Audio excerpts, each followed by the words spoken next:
I remember I was in a meeting. I just remember having this really sharp pain, like come from about here, come all the way down down into my hand. Yeah. And I started feeling really hot. And I just remember saying, I need to get out. Yeah. And I left the meeting. And next thing I remember is opening my eyes, paramedics around me. My top was down by my waist and I had all these sticky things on me. And I was just like, what's going on? Oh, and my God. we're like, we think you've had a stroke.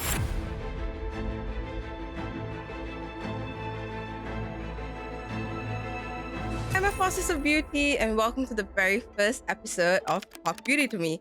I'm your host, Shanessa, and today I have been joined with my co-host, my girl, my partner in chaos, Eleasha. Hi. Can't believe we're actually doing this. I know. It's only taken us about 3 years. Yep. From you bullying me into being the face of the business and you coming on board. Look at you. Why not be the face of the business? Well, again, and I am a bit of a shy person, even though people are like, no, you are not. I can be. But again, as you are the social media manager, you know, we've had to make some changes and develop and move forward within the business. That's very true. So before we actually get into it, and we are definitely going to get into it, I actually want to talk about something that just happened recently. Did you watch the Met Gala? Oh, God, yeah. Oh, again, I feel like there were some really good outfits, like Angela Bassett. Oh, my God, she was beautiful, like absolutely beautiful. I feel like Kim Kardashian missed the mark. It wasn't really giving. Yeah, it wasn't giving. And then there was, oh God, I'm going to forget the model's name. Is it Anoki? If I'm pronouncing it correct. Yeah. She was in gold. Like, again, she has slayed every she was 3 years. She has come to the Met Gala and just, that is what the Met Gala. Actual statue. Yeah. Actual, she ate. Yeah, absolutely. You know who else I think ate as well? Heidi Klum. But then again, I always think whenever there's Halloween or the Met Gala and it's like you have to dress up, she goes all out. But that is how you do it, though. You gotta go all out. But for me, the best bit of the Met Gala is the day after when you find out who the makeup artists were, what brands were behind there to make the look. I think for me, that's because obviously I am makeup and beauty trained. Right. That is what I love the best from the Met Gala. So yes, it was a good one. Yeah, I actually loved it. It's all over my TikTok, my Instagram, everything Met Gala. But I'm not complaining. It's so beautiful. It's the first Monday of May and it all goes haywire for 2 weeks on social media where it's just about the Met Gala. Exactly. And for me, I'm always more interested in the makeup. Correct. And that is where I'm drawn. I did actually try and watch it live this year, but I think I got about 20 minutes in and fell asleep. But I was really tired, but I was more looking forward to the day afterwards. Yeah, usually the day after when all the analysis comes out. Me too. So since we're speaking about people in the beauty industry that has been doing extraordinary things, today's episode is actually, we're going to talk about you, Eleasha, because I know you and you have started something really good. You are the CEO of OM Makeup Artistry and Beauty. And you also are one of the makeup artists for Mobile Awards. Yeah. So tell me a bit about yourself, not just for me, but the listeners out there as well. So I'm never really great at talking about myself, but you know, I've been in this industry now since I was 17. I'm now in my 40s. So I started in beauty, and then I moved into makeup. So yeah, sorry, I'm not really good. I don't really know what to really say, but I came into this industry because I loved it. I loved making women and men and everyone feel beautiful and feel their authentic self. So again, it was something I was very much drawn to when I was younger. Yeah. You know, I think I'd love to be a toddler now and being able to play with all the different brands of makeup. And when I was a toddler, that wasn't the case. So it's so beautiful now to see how the beauty and makeup industry has evolved and it's become more inclusive. You know, I can now walk to the local boot store and there'll be NARS, there'll be Huda Beauty, there'll be Anastasia. There's so many different brands now. What are so more Fenty, you know, Fenty changed the game as well. So again, there's so many different brands now where I can go, oh, I can use that and I can use this. Whereas before, I remember as a teenager going to Boots and it was the Maybelline mousse. Yeah, that one round container. Yeah, oh god. Yeah. And there was only like maybe 2 or 3 shades for my just got to make it work. I just had to make it work. Yeah. I love that. And I think above everything else, people might have think like, oh, okay, yeah, she had an idea about the company. She had a vision board and then she just executed it. Oh, no. A lot of planning. I am very much a planner and I need to be organized. So the business is in 3 sectors. So we've got the cosmetic, we've got the bridal, and we've got the education. The bridal came around first. And that the bridal business has been around now for about 10 plus years. Originally, the business was called Morris Beauty Associations. And then I changed the business name and the branding and everything, the ethos in 2020. And then we went into a lockdown. So that was really quite like, oh my God, what are we going to do? But again, you'll find out, you have to pivot in business. It's just what you have to do. So the bridal business came round first and I worked on that. So I worked on my bridal business part-time as I was a qualified teacher. So I qualified as a teacher from the University of Hull back in 2015. So I did my master's in education. So I did my bridal business and being a teacher in further education. We know it as FE. So again, I was doing both at the same time. Yeah, so alongside teaching in the week, weddings at the weekend. And so your week was full. Yeah, I was sometimes doing 14 days straight.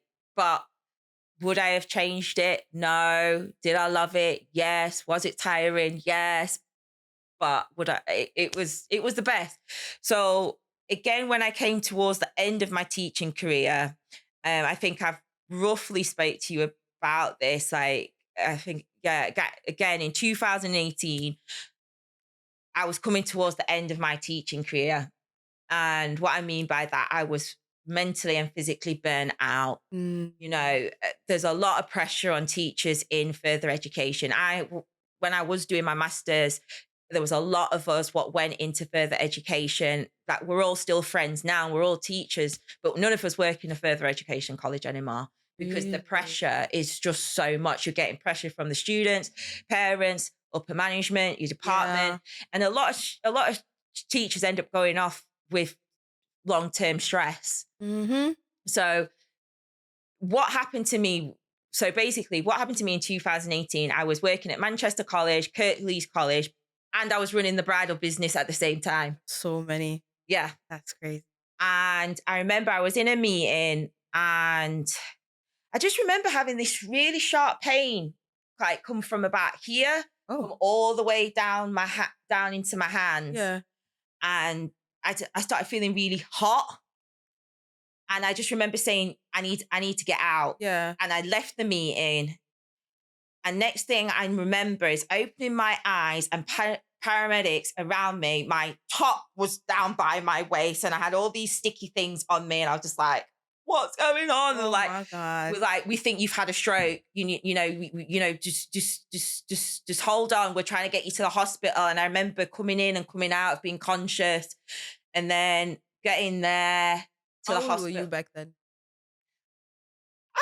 Well, we went into lockdown and I was in my mid-30s, so I must have been like 29. That must have been so scary for you to think was. that you must have had a stroke. I was really frightened because a family member of mine has had a stroke, so I know it is a possibility. What it's going to look like if it's true and what my quality of life is going to look like. Yeah. So that was really frightening. And that's when I started realizing I can't keep going at this rate anymore. So I think I carried on for another like 3 years, Yeah. 3 academic years. After And then I think what was nice was where I finished my journey being in further education was at the Sheffield College, because I actually went there as a student to learn beauty.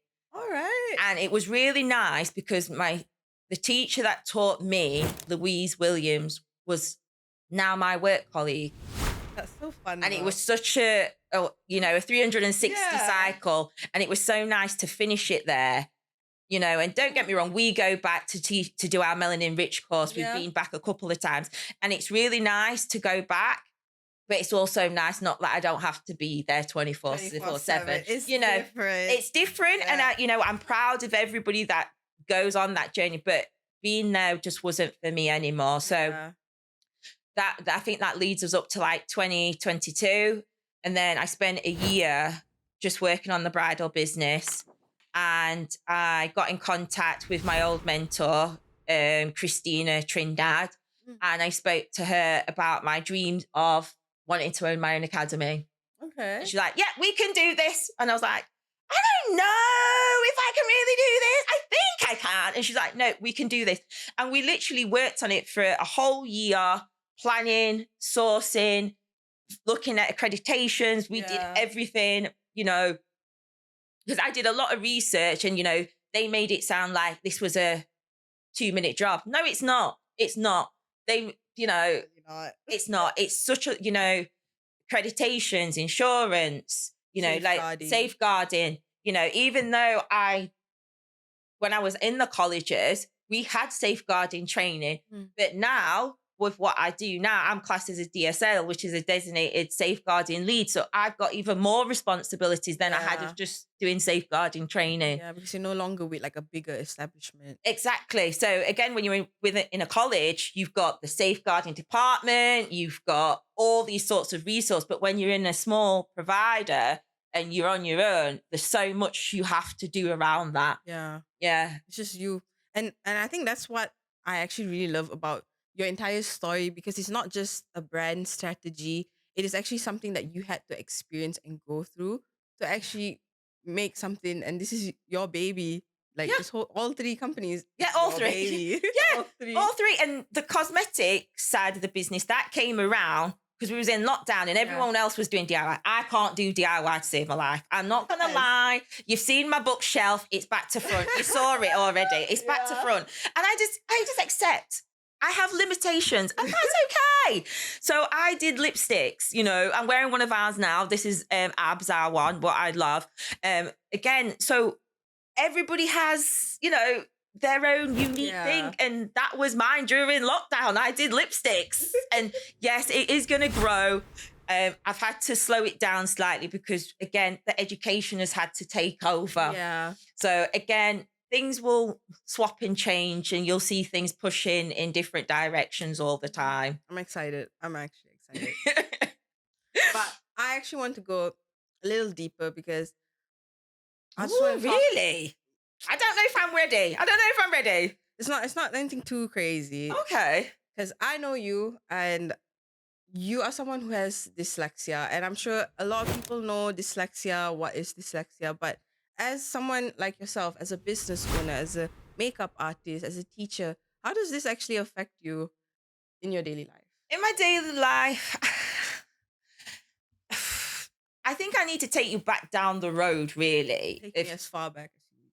So I got diagnosed with dyslexia when I was about either 5. That's very young. 5 or 8. I remember around that.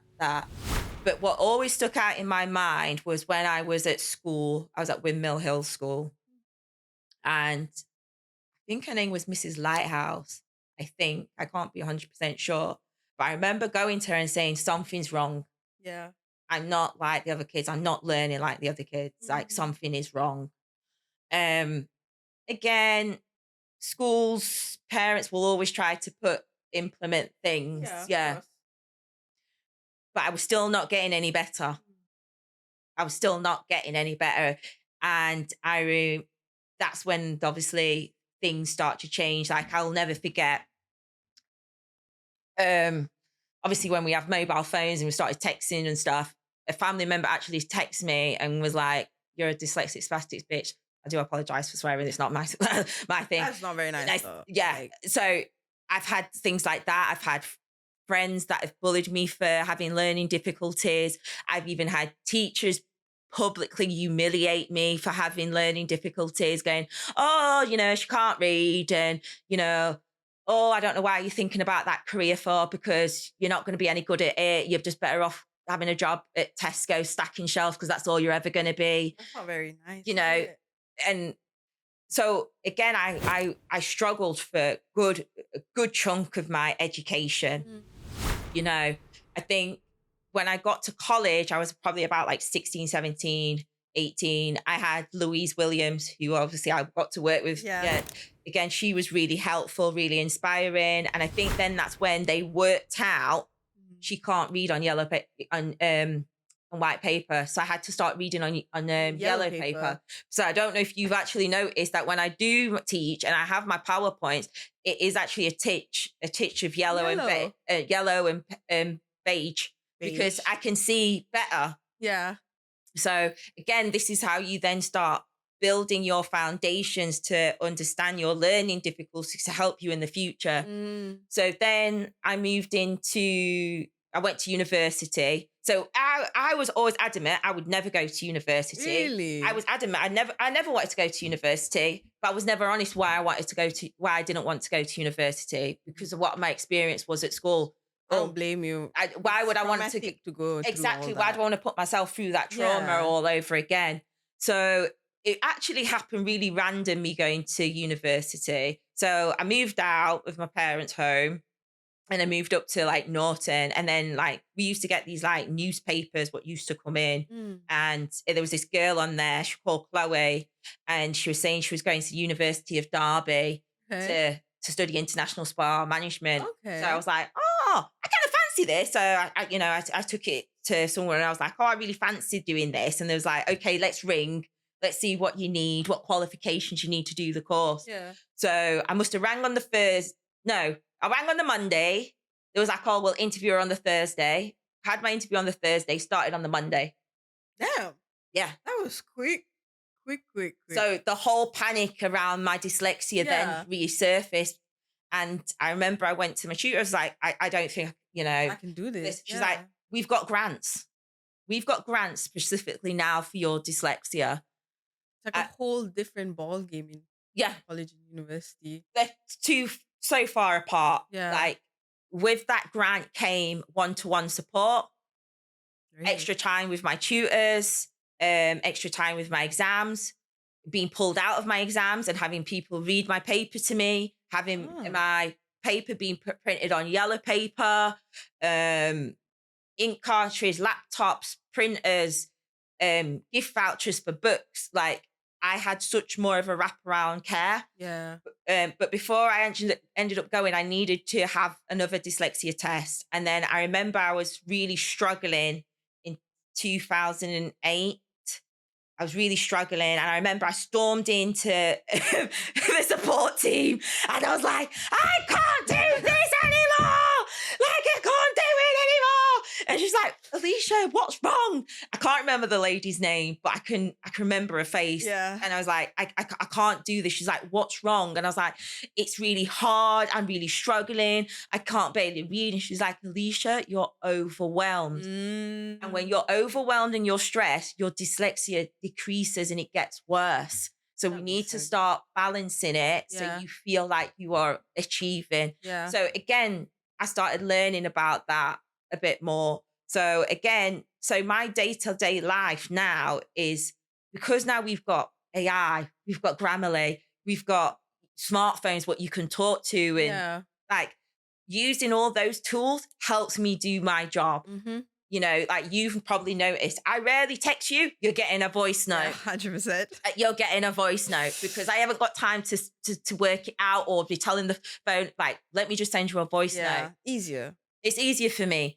Sending emails, now I think it's Google Genie or something? Gemini. Yeah, there you go.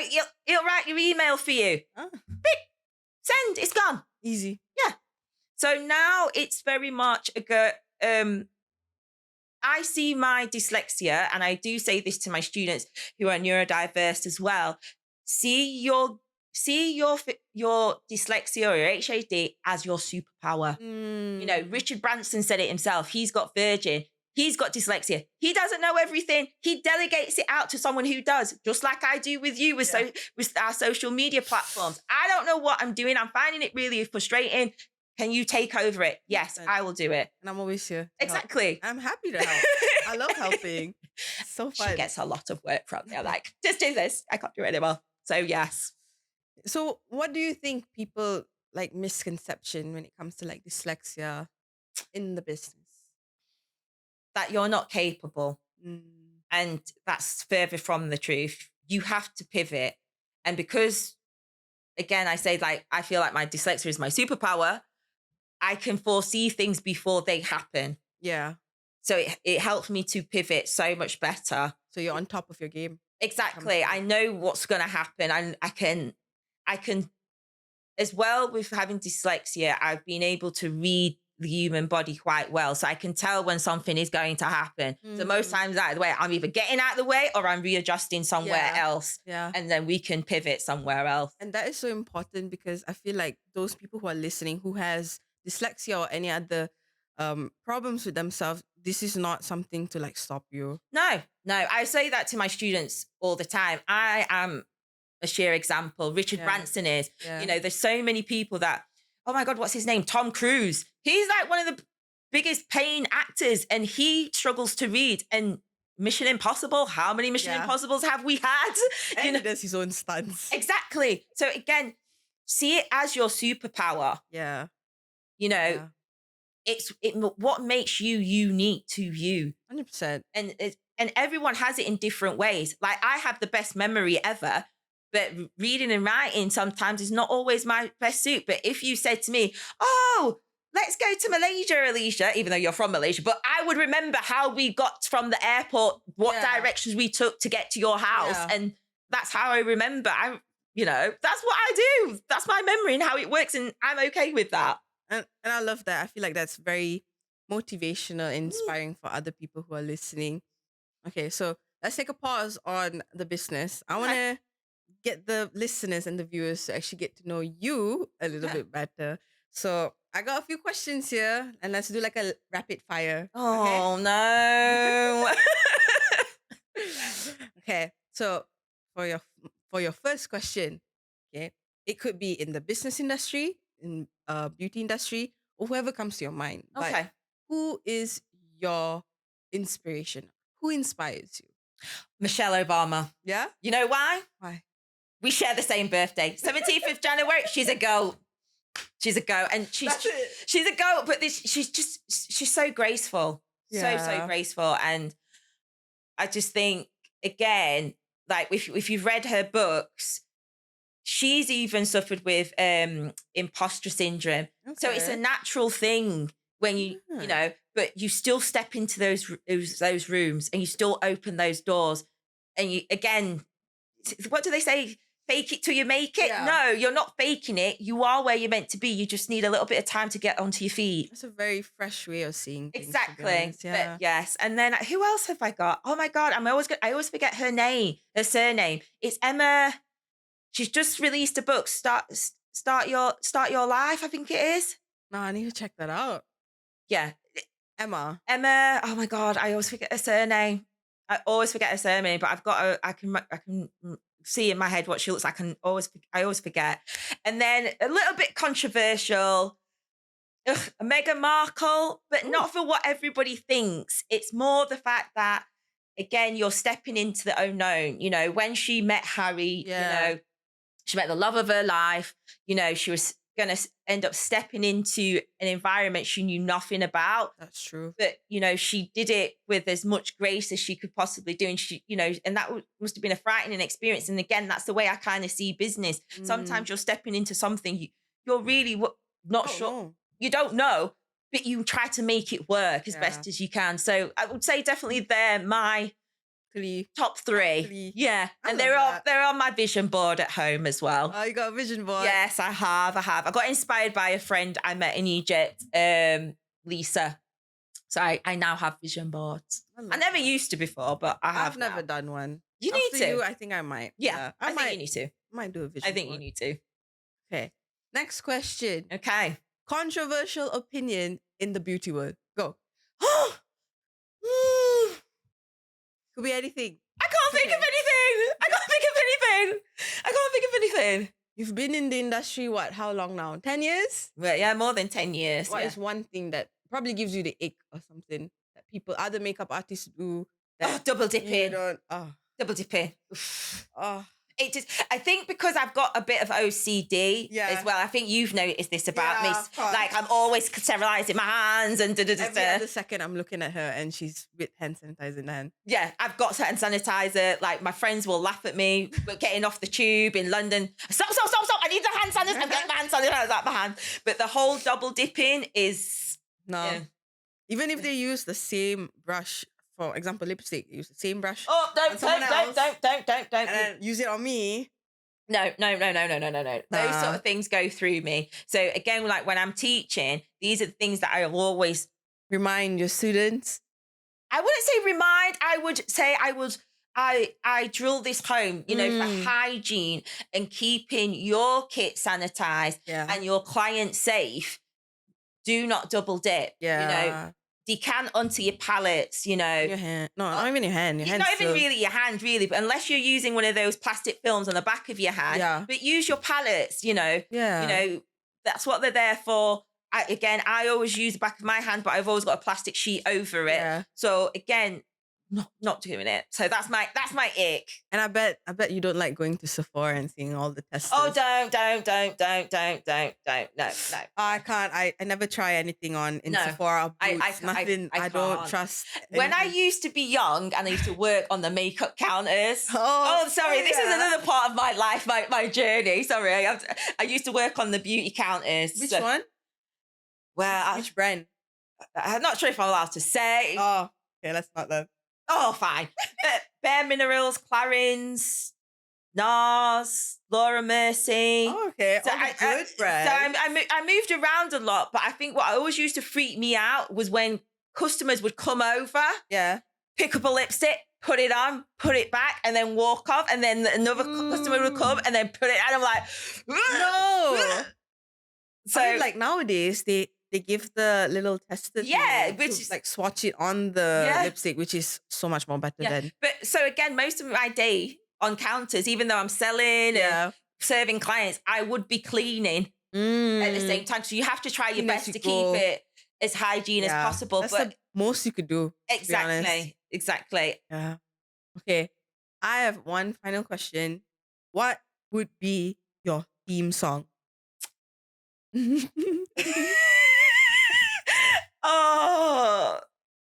So my theme song is Future Mask Off. It is my ringtone. It is my go-to song. So when I did my master's degree, I actually did a paper on music and how music affects the brain when you're learning. So as you've noticed when you're in the studio with me and I'm teaching, there's different types of music. Yeah, there's always music playing. Yeah. And this is why I'm deaf. I think this is why people like Eleasha shouting. I'm like, no, I'm not. This is just my normal voice because I'm constantly in my beats. Yeah. If I'm not in my beats, I'm in my AirPods. Yeah. So I think I've become a bit deaf. But Mask Off is my favorite tune. And saying that, it's actually quite funny, but not funny. It's funny to me because Mask Off is kind of like my generation kind of stuff. What are you trying to say? I am not old. I can still get my groove on when I want. I've seen you on the dance floor, Eleasha. Oh, yes. It actually, what I love about Mask Off, there's a particular part what plays throughout, and you probably haven't heard it, and it's the flutes. Really? You see, I'm not listening to my music properly. Exactly. So I'm listening for I'm not listening at the lyrics, what it's saying. It's the back of it. Yeah. And it's the waves it creates in your brains and how you pull information. So as you've noticed, when I'm teaching, I play a lot of violin music, a lot of cello. And that is because when you're learning, you end up attaching that learning to that type of music, and then you're able to recall it in the brain. So where was this tips and tricks when I was in school? I could have used it. Exactly. So for for me with Mask Off, I think again I think it was the 1st of January, Apple sent out like your playlist of what you like play. a rap. No, yeah, like what your top songs. Oh yeah. Yeah. Mask Off was at 23,000 for the year that I played it. And I'm not going to lie, this morning I've probably so I've been to the gym this morning and I've rushed around, I've done like some stuff. I've probably played that 50 times already. Just to hype you up for today's recording. It's hyping it up. Motivation. Yeah. Like, it is my go-to theme song. Like, you know, if I'm feeling a bit off, if I'm feeling groggy, if I just need that extra kick up the backside, or I just need to get focused. A pump up song. Yes, it is. Absolutely. I actually like that. I need to figure out what my theme song would be because I got too many songs that I listen to. Oh no, that's my favorite one. And it's in my favorite list. And you know, like your search section? Yeah. That's the first song that comes up straight away. Every time. First time. My search section is empty. Oh God. Oh, my books though. I do read a lot of audio books though. Audio books? Yeah, I do have a lot of them. So what was that? So what was my favorite one? So Mel Gibson, Let Them Theory. That was amazing. Yeah. And oh my God, I'm gonna pronounce her name wrong. She's Greek. She was an FBI agent. She's called A.V. Populus. Pompous? I can't. We shall put the name. Yeah, we'll put the name up for you. Screen later. But her book was amazing. You know, being an FBI agent. You know, interrogating people. You know, protecting Barack Obama. Oh, that's pretty cool. You know, and she was even there at 9/11. And I remember she starts off with that in the first few chapters, and I had to stop listening because it was just too traumatic. Yeah. But to see that grace and grit, amazing. I might check that book out. I'm not really a reader, but audiobooks. Oh yeah. Audiobooks. Audiobooks. Yeah. I don't always have time to sit down and read because I'm always busy, but I can make time for a good audiobook when I'm on the treadmill. Yeah. Do your on thing. The treadmill or lifting weights. Yeah. Yeah, for me it's podcasts. Podcast is what I listen to on a daily nowadays. So I remember you telling me that bridal makeup is not for the weak. No, yeah, it's not. And here you are doing bridal makeup for a living. Not just bridal makeup, but also education and also the lipstick. But tell me why? Why bridal? So there was 2 reasons. So first one was it's somebody's special day. And it was about making someone feel absolutely beautiful and amazing. And the second one was the stress. I like it. I like the stress? I like it. I've never heard anyone in my life say they like the stress. I actually like it. I like the follow up to it. I love it. The build up. Yeah, the absolute. And I think that's why I love doing the Mobo Awards. Like we spend the whole year planning for it. That is true, yeah. And then we have 24 hours to make it work. Yeah. And then the day just goes by like that. Yeah. And then the next day I'm like tired. And that's the same with bridal. But with bridal, it's a season. So wedding season's like February to like October. Yes, we do have a few winter weddings, but we don't have as many as we do in like our peak season, like spring, summer, June, July, August. You know, that's when it's really ramped up. Yeah, 100%. Good weather. Exactly. So I do love it. Would I change it? No. I did look into going into other sectors in the make, but it didn't bring me as much joy as bridal does. I mean, it's kind of fulfilling and wholesome way. Yeah. And I think for me, what I love more about bridal, and again, like I still follow a lot of my previous brides that I've had in the past. Yeah. And now they're having babies, you know, they've maybe had their first one and they're about to have their second one. And, you know, and I'm like, oh my God. And I love seeing their family grow. Yeah. You know, that's actually really nice. And I love that. Like I said, like OM Makeup Artistry and Beauty is about value and about family and about kindness and loving and supporting each other. So again, it's so nice to see that with my previous brides. And I look forward to And I think the best bit for me is when on the actual wedding day, is seeing the bride in her dress. She's got her hair done. Yeah. We're showing the maid of honor or the mother of the bride how to put in the veil and stuff. Yeah. And you see the bride like, oh, I'm gonna do this. Eleasha, I'm like, it's gonna be fine. It's gonna be Because fine. It's I know fine." that you don't just do makeup on that day, but you're like No. an extra set of hands. Oh yeah, we're getting on our hands and knees. We're putting on Spanx. We're ironing dresses. We're fanning dresses. I've seen you taking a stain out from a dress before as well. Taking stains out of dresses. Entertaining children. And what else have I been? If I had to like say something, you would be like fairy godmother on that day, on their wedding day. Yeah. You're like everywhere. You're making them pretty. You're making them beautiful. I love that. Yeah. I love that. Is there any time where a bride or even like a situation during this entire time you've been a bridal makeup artist that made you realize like, you know what? I'm gonna actually keep doing bridal makeup?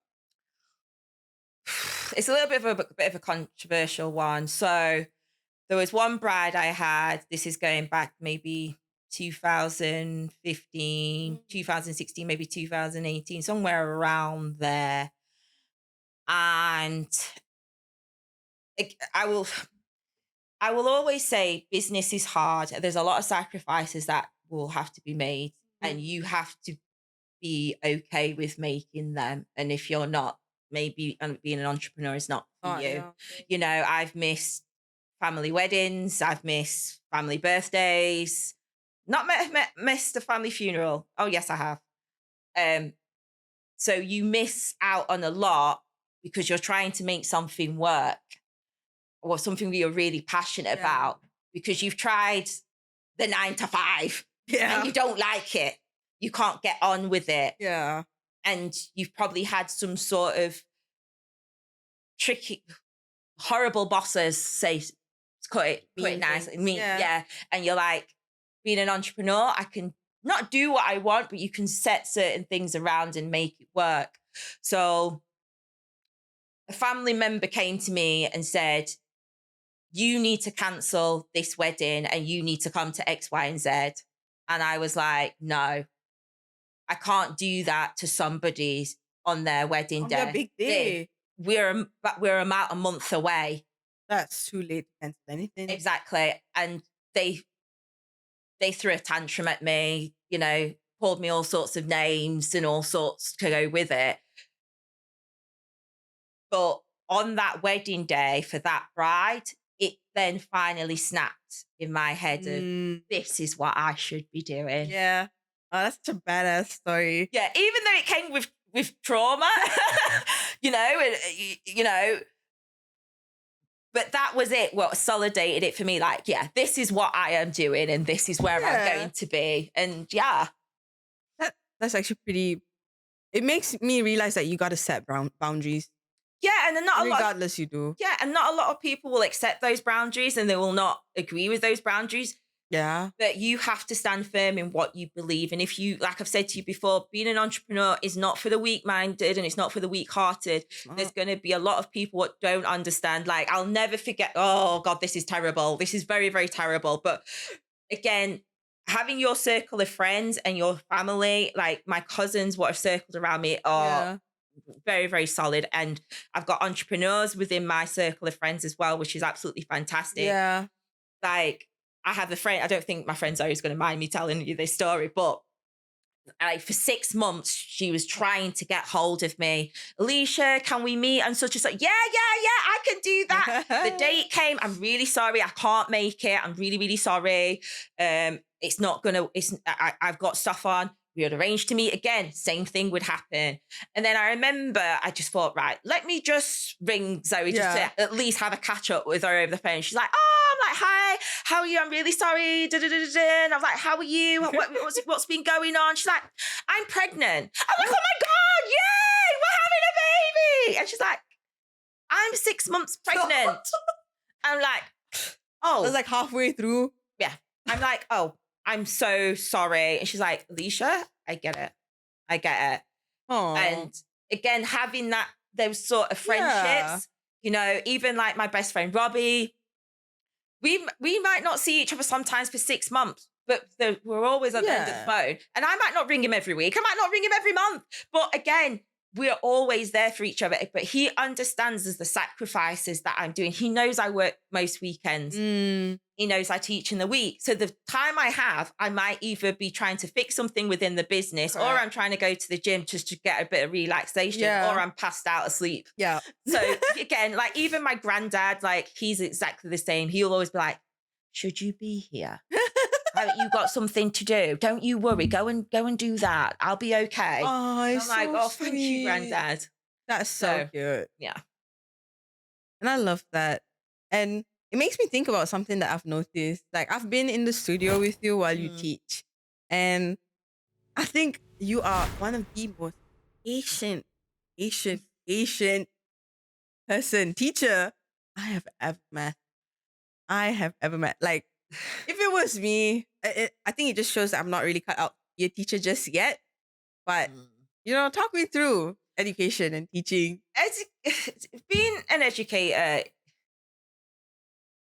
when I started my master's degree in 2015, I look back. Obviously, I know we've touched on the some of these topics with Ben when I was talking about my dyslexia. I decided I didn't want to be that kind of teacher. I was like, no, this is not for me. I don't want to be that type of teacher. I want to be fair, fun, strict, but kind of a little bit laid back. Yeah. But again, you've got the curriculum, your lesson plan, your scheme of work. Yes, you have to follow, but I will never follow it A, B, C, D. I'll always follow it like, oh, A, D. We'll do the rest in the middle. Yeah. Because again, as you become a teacher and you get more and more experience, like I said, with neurodiversity, everybody learns differently. Right, yes. Some love theory work, some love practical. Hands-on. So I will be always merging the two, right? We're going to do some practical, do some theory, do some practical. Yeah. But the patience, again, I think we've all been teenagers before, and we've all been through that process. I was a bit of a wild one, but I didn't have all the social media factors to move in with it. It was different. Yeah. So again, I feel like now when the students are saying like, I'm really struggling, like when we used to get bullied at school, it was just Monday to Friday. And that's it. Then, when you finished at 3 o'clock, 4 o'clock. You're not hearing from anyone. You wasn't hearing from anybody. Yeah. Whereas now, what is hard for those guys, it's a never-ending thing. It's 24 hours. That's so true. I feel like sometimes we have to have that bit of a patience with them. Yeah. And you're not the only one that's come up to me and said that. Someone at the Hope Centre said it to me the other day. Really? Yeah, I think it was one of the pastors were like, you have the patience of a saint. Do you know that? And I'm like, do I? Or do I just now, I've got to the point now in my teaching career where I'm just like, yeah, it just rolls off my back. And again, it's one of them ones with students. You have to pick your battles. You can't be picking a battle every time with them about certain things. That is true. It's like waste time to do exactly. So again, if one of my students having a little bit of an off day, but I always say to them when they are with me, look, we're all human. We all have our off days, but I also show them that I'm human as well, where I'm like, I'm having a bad day, girls. Yeah. Let's just take it easy on me, yeah? Yeah. And I think part of my teaching, being a teacher as well, like I've been able to teach other people how to teach. Like when I was at Manchester College, there was a girl called Larissa, my mate now, Larissa. By the way, my mate now, Larissa. I was teaching her how to be a teacher, and now she's flying in her career. Oh, that's so good. And now, like, students, like, when I was at Manchester, I had 32 students in a class. Damn. And there was ESOL students. Isn't that a lot for one class? Yeah, and it technically should have been ran by two tutors, but I ended up being on my own. But again, with that, seeing where my students are, they still contact me on Instagram, like, oh, miss, I'm working here. And I'm like, oh my God. I had a student contact me last year says, oh, miss, I've now decided I'm going to be a teacher. I want to teach X, Y, and Z. I'm like, oh my God. I remember when you was crying because you failed your first exam and we had to figure it out. And so, yeah, I do love teaching because I love seeing My enjoyment is seeing where they will be and seeing them flourish, seeing their confidence grow. So again, that's where my passion comes from. That is actually really sweet. I love that. Because on top of that, you're managing three businesses. Yeah. So why not just do bridal? Why teach as well? Why not just protect your peace? What's the joy in that? What's the joy in that? You might as well do the things that you love. Like, even though I'm teaching, I'm still teaching makeup and beauty just because I'm not with the actual client. Yeah. But for me, teaching is about developing that person. Bridal is about bringing joy to that person on their day. The cosmetic range, the lipsticks, is that woman what's feeling maybe intimidated to go into that office meeting. She puts on that red lipstick and she's like, I'm going to boss this meeting and I'm going to. So again, it's me creating an experience for the people that I somewhat serve in some ways or I'm supporting. Yeah. And I do all three because all three bring me joy. That's actually really, really good. And before that, I would actually like to mention something because I'm so proud of you. Eleasha's actually releasing an ebook. Oh God, yeah. Oh yeah, I forgot about that. Yeah, so I decided, I've been working on it for some time. So we have a course called the Melanin Rich course, and it's about it's basically for makeup artists that are already makeup artists and makeup artists what are becoming makeup artists. And it's to show and teach them how to work on darker skin tones. So we're closing that gap. But a lot of people have been like, oh, I'm not sure if I can come to the studio. So I've created an ebook on that course and it will be available in June. Just got to do some tweaking as I do. Yeah. So it will be available in June and I hope you all purchase it and you all will take joy of understanding melanin rich skin better. That is actually so good. And also, can we just get a moment to appreciate how beautiful Eleasha looks today with that stunning lipstick of yours?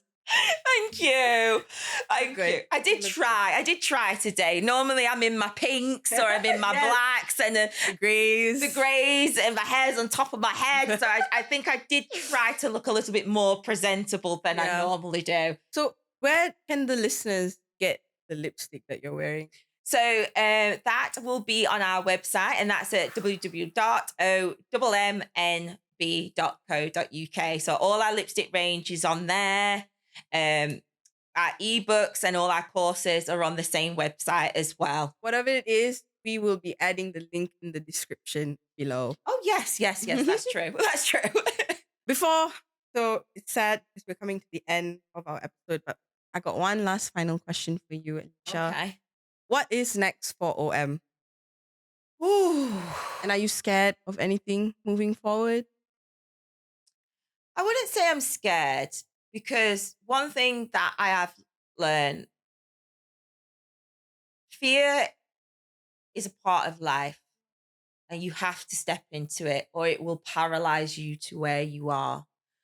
So I'm not scared of anything. Am I fearful? Yeah. As an entrepreneur, you're always scared the business is going to fail. You have sleepless nights, you're scared, you're worried, but that's just part of it. Is it the most exciting part? Absolutely not. Would I still do it? Absolutely.